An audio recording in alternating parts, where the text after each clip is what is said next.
بحیثیت مسلم ہمارے لیے ترقی کی راہیں مسدود کیوں ہے؟ یعنی ترقی کے راستے ہمارے لیے بند کیوں ہے؟ ہم لوگ ترقی کی طرف کیوں نہیں جا پا رہے ہیں؟ ہم لوگ کامیابی کی طرف کیوں نہیں جا پا رہے ہیں؟ کبھی کبھی ایک شیطانی وسوسہ دل و دماغ کے اندر ابھر کر کے آتا ہے کہ کہیں ہم مسلمان ہیں، اس وجہ سے تو ہماری ترقی میں رکاوٹ نہیں، ہم مسلمان ہیں اس وجہ سے آگے بڑھنے کے لیے ہمارے لیے کوئی دقت تو نہیں۔ میرے آقا صلی اللہ علیہ وآلہ وسلم کے دیوانوں، پھر ایک انسان، ایک نوجوان یہ سوچتا ہے کہ میں کس کو آئیڈیل بناؤں اور کس کے طریقے پر میں چلوں اور کس کے راستے پر میں چلوں جہاں پر چلنے کے بعد میں کامیابی اور کامرانی کی منزلیں طے کر سکوں۔ اس لیے کہ ہر کامیاب انسان جب تک اس وقت تک کوئی بندہ کامیاب نہیں ہوتا جب تک کسی کامیاب انسان کو وہ آئیڈیل نہیں بناتا۔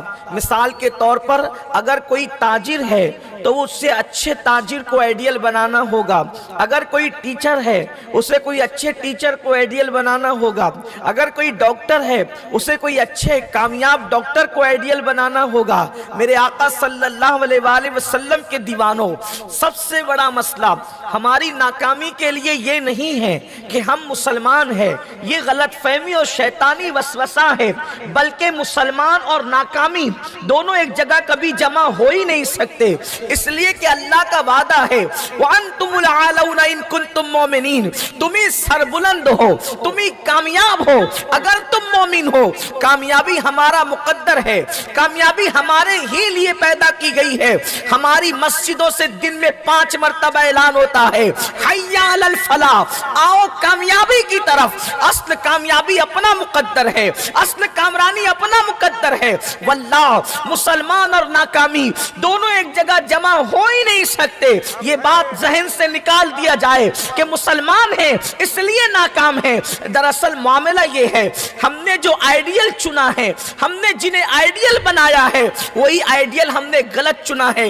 ہماری ناکامی کی وجہ اسلام نہیں، ہماری ناکامی کی وجہ آئیڈیل کا غلط انتخاب ہے۔ ہم نے غلط آئیڈیل کا انتخاب کیا ہے، ہم نے غلط لوگوں کو اپنا آئیڈیل بنایا ہے۔ آپ کہیں گے ہم نے آئیڈیل کس کو بنایا؟ پہلی بات آئیے ہم قرآن سے پوچھتے ہیں ہم کس کو آئیڈیل بنائے، ہمارا آئیڈیل کون ہے؟ اس لیے کہ اللہ تبارک و تعالی ہمارا رب ہے، وحدہ لا شریک ہے۔ اور اچھی طرح سنو، جو خدا ہمارا خدا ہے جسے ہم رب محمد کہتے ہیں، اس کی طاقت کا عالم یہ ہے، اس کی قوت کا عالم یہ ہے۔ جتنے خداؤں پر لوگ یقین رکھتے ہیں اللہ اکبر اور ہمارا خدا، فرق یہ ہے کہ اوروں کا حال یہ ہے کہ وہ ناک پر بیٹھی ہوئی مکھی نہیں ہٹا سکتے، اور ہمارے خدا کی طاقت کا عالم یہ ہے کہ وہ مردہ انڈے سے زندہ مرغی کو پیدا کرتا ہے۔ ہمارے خدا کی طاقت یہ ہے وہ پتھروں کو چیر کر اس میں سے پودا نکالتا ہے۔ ہمارے خدا کی طاقت یہ ہے کہ وہ روزانہ مشرق سے اتنا بڑا سورج نکال کر مغرب میں غروب کرتا ہے۔ اللہ اکبر، سورج کا کنٹرول جس کے ہاتھوں میں ہے وہ رب محمد مسلمانوں کا خدا ہے۔ چاند کو جو ہر مہینے ہلال کی شکل میں نکال کر 14ویں کو بدر کامل بناتا ہے وہ رب محمد ہے، وہ اپنا خدا ہے، وہ رب العزت ہے۔ ہم جس کا کلمہ پڑھتے لا الہ الا اللہ کہہ کر وہ ہمارا خدا ہے، رب محمد ہے، جو ماں کی پیٹ کے اندر شکل بناتا ہے۔ کبھی توجہ کیا، ماں کے پیٹ میں بچے کی شکل کبھی دادی کی شکل پر ہے، کبھی دادا کی شکل پر ہے، کبھی بھائی کی شکل پر ہے، کبھی بہن کی شکل پر ہے، کبھی چچا کی شکل پر ہے، کبھی تایا کی شکل پر ہے، کبھی باپ کی شکل پر ہے، کبھی ماں کی شکل پر ہے۔ اللہ اکبر، دادا گھر سے کئی کوس دور ہے، پوتا دادا کی شکل پر تو جاتا ہے لیکن کبھی پڑوسی کی شکل پر نہیں جاتا۔ اس کی وجہ کیا ہے؟ یہ میرے اللہ کی حکمت بالغہ ہے، میرے اللہ کی قدرت کاملہ ہے۔ اندازہ تو کریں، اب آپ مجھے بتائیں وہ رب محمد ہمارا خدا ہے جس نے کامیابی اور ناکامیوں کا وہ پیدا کرنے والا ہے، پھر ہم ناکام کیسے ہو سکتے ہیں؟ ناکامی ہمارا مقدر کیسے ہو سکتی ہے؟ آئیڈیل کا غلط انتخاب مسلمانوں کو ذلت اور رسوائی کے گھڑے میں ڈھکیل رہی ہے۔ آؤ وہ کتاب کی طرف آئیں جو ام الکتاب ہے، اس کتاب کی طرف آئیں جو کتاب ہے اللہ اکبر، جس کا نام فرقان ہے، جس کا نام قرآن ہے، 6666 آیات پر مشتمل ایک عالمی منشور قیامت تک کے لیے اللہ نے اپنے محبوب کے ذریعے سے ہمارے ہاتھوں میں عطا کیا ہے۔ مسلمان کا بچہ بچہ اللہ اکبر جس سورہ مبارکہ کو یاد رکھے ہوئے ہیں، اس سورہ مبارکہ کی اختتامی آیتیں ہیں جس کی میں نے تلاوت کی ہے۔ ہر مسلمان اللہ کی بارگاہ میں دعا کرتا ہے، اہدنا الصراط المستقیم، اے اللہ ہمیں سیدھے راستے چلا، سیدھے راستے چلا۔ ظاہر سی بات ہے راستہ ہمیشہ سیدھا ہی چلا جاتا ہے۔ آپ بھی جو ہے وہ اگر گھر کی طرف جاتے ہیں تو آپ بھی تو غلط سلط راستے سے گھر کی طرف جانا کوئی شریف انسان پسند نہیں کرتا، بلکہ ہر آدمی سیدھے راستے ہی سے جانا پسند کرتا ہے، اچھے راستے سے جانا پسند کرتا ہے۔ اب آپ توجہ کریں، سیدھے راستے کا انتخاب کر رہے ہیں۔ پہلی بات تو یہ ہے راستے کا انتخاب ہی منزل تک پہنچایا کرتا ہے۔ جو انسان راستے کا انتخاب غلط کرے وہ کبھی منزل تک نہیں پہنچ سکتا۔ اس لیے اللہ اپنے بندوں کو سورۃ الفاتحہ کے اندر دعا سکھا رہا ہے۔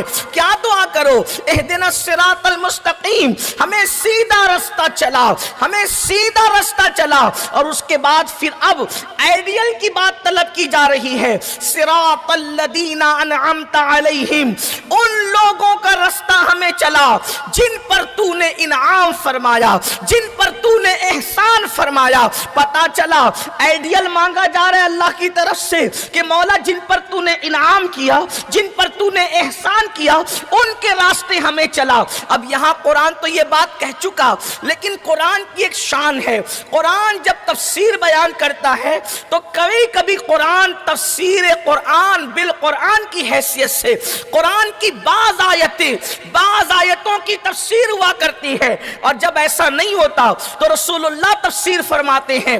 بہرحال لیکن یہاں اس آیہ کریمہ کی تفسیر قرآن کی آیت کی شکل میں جو سب سے افضل ترین تفسیر قرآن کی تفسیر قرآن بالقرآن، یعنی قرآن کی آیات کی تفسیر قرآن کی آیتوں کے ذریعے سے جب ہم نے اللہ سے آئیڈیل مانگا، مولا ہمیں ان کے راستے پر چلا جن پر تو نے انعام فرمایا۔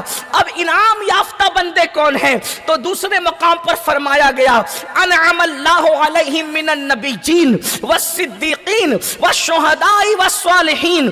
انعام یافتہ بندے وہ ہیں جو انبیاء کرام ہیں، صدیقین ہیں، شہداء ہیں اور اولیاء کرام ہیں۔ چار گروہ کا تذکرہ کیا گیا اور ساتھ ہی ان لوگوں کے راستے سے روک دیا گیا، غیر المغضوب علیہم ولا الضالین۔ اور مولا ہمیں ان کا راستہ نہ چلا جو لوگوں پر جن پر تو نے غضب فرمایا اور جو گمراہ ہو گئے، ان کے راستے ہمیں نہ چلا۔ اب اس کی تفسیر میں اللہ کے رسول علیہ السلام کا فرمان ہے، آقا علیہ السلام فرماتے ہیں مغضوب سے مراد یہودی ہے اور ضالین سے مراد عیسائی ہے۔ اب یہاں پر اندازہ فرمائیں آئیڈیل بنانا کس کو ہے؟ اگر مسلمان زمین کے اوپر سے لے کے زمین کے اندر تک کامیابی چاہتے ہیں، قبر کی منزل سے لے کر میدان محشر تک کی کامیابی چاہتے ہیں، اور میدان محشر سے لے کر دخول جنت تک کی کامیابی چاہتے ہیں، آئیڈیل کا انتخاب صحیح کرو۔ ہمارا آئیڈیل کون ہوگا؟ یا تو نبی آئیڈیل ہوں گے، یا تو صدیقین آئیڈیل ہوں گے، یا تو شہداء آئیڈیل ہوں گے، یا تو صالحین آئیڈیل ہوں گے۔ اب اس کا مطلب اگر وضاحت کی جائے تو یہ کہا جا سکتا ہے آئیڈیل محمد الرسول اللہ ہے، حضور کی ذات آئیڈیل ہے۔ اگر کسی کو آنکھ بند کر کے آئیڈیل ماننا ہے تو مصطفیٰ جان رحمت کو آئیڈیل مانو۔ اور پھر صدیقین کا مرتبہ آتا ہے، یعنی ابو بکر صدیق جو اس امت کے صدیق صدیقین کے گروپ کے سردار ہیں، ان کو اپنے لیے آئیڈیل بناؤ۔ اللہ اکبر۔ اور پھر شہداء کی بات آتی ہے، فاروق اعظم شہید، عثمان غنی شہید، مولا علی شہید، مصعب ابن عمیر شہید، امیر حمزہ شہید، یہ صحابہ کا گروہ اور بھی شہداء ہے۔ حضرت امام حسین شہید، امام قاسم شہید، اللہ اکبر، امام علی اکبر شہید۔ اسی طریقے سے شہداء کے گروپ کو آئیڈیل بناؤ۔ اور جب صالحین یعنی اولیاء کی بات آتی ہے تو ویسے قرنی اولیاء میں ہے، غوث اعظم اولیاء میں ہے، غریب نواز اولیاء میں ہے، سیدی مسعود سالار غازی اولیاء میں ہے، حضرت سیدنا قطب الدین بختیار کاکی اولیاء میں ہے، محبوب الہی اولیاء میں ہے۔ یعنی پتا چلا ان چار گروپ کو اپنے لیے آئیڈیل بناؤ۔ اور اس کے بعد قرآن کیا کہتا ہے؟ یہود و نصارہ کو آئیڈیل نہ بنانا، اگر کامیابی چاہتے ہو تو یہود و نصارہ کے طریقے پر نہ چلنا۔ اب میں آپ سے پوچھنا چاہتا ہوں، آپ الزام کرتے ہو کہ مسلمان اس لیے نقصان ہے، مسلمان اس لیے تکلیف ہے۔ یاد رکھنا یہ شیطانی وسوسہ ہے، آئیڈیل کا غلط انتخاب نے ہمیں جو وہ ناکامی کے دلدل میں ڈھکیل رکھا ہے۔ اب آپ سے پوچھتا ہوں، اور قرآن میں تو دعا، نماز میں تو دعا کرتے ہو بشکل قرآن، قرآنی آیات کا سہارا لے کے دعا کرتے ہو، ہمیں نبیوں کے طریقے پر چلا، ہمیں صدیقین کے طریقے پر چلا، ہمیں شہداء کے طریقے پر چلا، ہمیں اولیاء کے طریقے پر چلا، اور یہود و نصارہ کے طریقے پر نہ چلا۔ حیرت کی بات یہ ہے، جو قوم نماز میں اللہ سے جو مانگ رہی ہے، نماز کا سلام پھیر کر، بلکہ نماز ہی کے اندر اس کو شعور بھی نہیں ہے، اس کو ادراک بھی نہیں ہے۔ اندازہ تو فرمائے، بار بار کہہ رہے ہیں، جتنی مرتبہ یہ سورت پڑھی جاتی ہے، قرآن کی کوئی سورت اتنی مرتبہ نہیں پڑھی جاتی، جتنی کثرت سے اس سورت کو پڑھا جاتا ہے اتنی کثرت سے اس سورت کو کوئی کبھی کسی اور سورت کو نہیں پڑھا جاتا۔ لیکن پھر بھی سوچو اللہ سے مانگتے کیا ہو اور کرتے کیا ہو۔ آئیے ذرا گفتگو شروع کرتے ہیں۔ آئیڈیل کس کے کون مانگ رہے ہیں؟ آئیڈیل کس کے حوالے سے مانگ رہے ہیں؟ رسول اللہ کے حوالے سے، صدیقوں کے حوالے سے۔ اب بتاؤ، اگر ہم نبی کو آئیڈیل بنائے ہوتے اور ہم حضور کے طریقے پر چلے ہوتے تو ہماری زندگی کیا ہوتی؟ آئیے حضور علیہ السلام کی زندگی کی ایک جھلک دیکھتے ہیں۔ علم ان کا بے مثال، اخلاق ان کا بے مثال، کردار ان کا بے مثال، اللہ اکبر، لوگوں کے ساتھ رہن سہن کا انداز بے مثال، بیوی بچوں کے ساتھ زندگی گزارنے کا انداز بے مثال۔ آپ سے پوچھنا چاہتا ہوں، ہم تو سیریل کو آئیڈیل بنا رہے ہیں، رسول اللہ کی زندگی کو آئیڈیل نہیں بنا رہے ہیں۔ لوگ کہتے ہیں مسلمانوں میں طلاق ہو رہی ہے، میں نے کہا وہ مسلمان جو سیریل کو دیکھ کر کے زندگی جینے کا طریقہ سیکھتے ہیں، طلاقیں ان کے یہاں ہوتی ہے۔ جو محمد رسول اللہ کو دیکھ کر زندگی گزارنے کا طریقہ سیکھتے ہیں، ان کے گھروں میں کبھی طلاق واقع نہیں ہوتی۔ آپ مجھے بتاؤ، طلاق واقع ہونے سے پہلے تو جھگڑا ہوتا ہے، طلاق واقع ہونے سے پہلے تو مار پیٹ ہوتی ہے، لیکن اللہ اکبر، آج میں آپ کو بتاؤں، یہ میرے نبی کی شان ہے۔ جب کسی نے ام المومنین سیدہ عائشہ صدیقہ سے پوچھا، ام المومنین سے پوچھا، یہ بتاؤ رسول اللہ کی زندگی کیسی ہے؟ یاد رکھنا، ایک شوہر کو بیوی سے زیادہ کوئی نہیں جانتا، ایک شوہر کو بیوی سے زیادہ کوئی نہیں جانتا، بلکہ اگر میں غلطی کروں تو میرے علماء اصلاح کریں گے، ماں وہاں تک نہیں جاتی جہاں تک کہ بیوی جاتی ہے، ماں کی نگاہ وہاں تک نہیں دیکھتی جہاں بیوی کی نگاہ دیکھتی ہے۔ تو بیوی سے بہترین شوہر کو بیان کرنے والا کوئی ہے ہی نہیں، اس لیے قرآن نے کہا ہن لباس لکم وانتم لباس لہن، شوہر بیوی کا لباس ہے اور بیوی شوہر کا لباس ہے۔ مطلب کیا؟ بیوی جو کچھ دیکھے وہ ڈھانپ دیا کرے اور شوہر کو جو کچھ دیکھے وہ ڈھانپ دیا کرے، کیونکہ لباس کا کام ڈھکنا ہوتا ہے، کیونکہ اللہ جانتا ہے دنیا کا کوئی انسان ایسا نہیں کہ جس کو دیکھا جیسے جائے ویسے ہی بیان کر دیا جائے، اس لیے کہ ہر انسان میں کوئی نہ کوئی عیب ہے، ہر انسان میں کوئی نہ کوئی کمی ہے۔ مگر قربان جائے، جب میرے نبی کی سب سے چھوٹی عمر بیوی سے پوچھنے والے نے پوچھا رسول اللہ کا کردار کیا ہے، تو ام المومنین کا جواب سنو۔ ام المومنین فرماتی ہے، کیا تو نے قرآن نہیں پڑھا؟ کانا خلقہ القرآن، ان کی پوری زندگی تو قرآن جیسی تھی، یا ان کی پوری زندگی تو قرآن ہے۔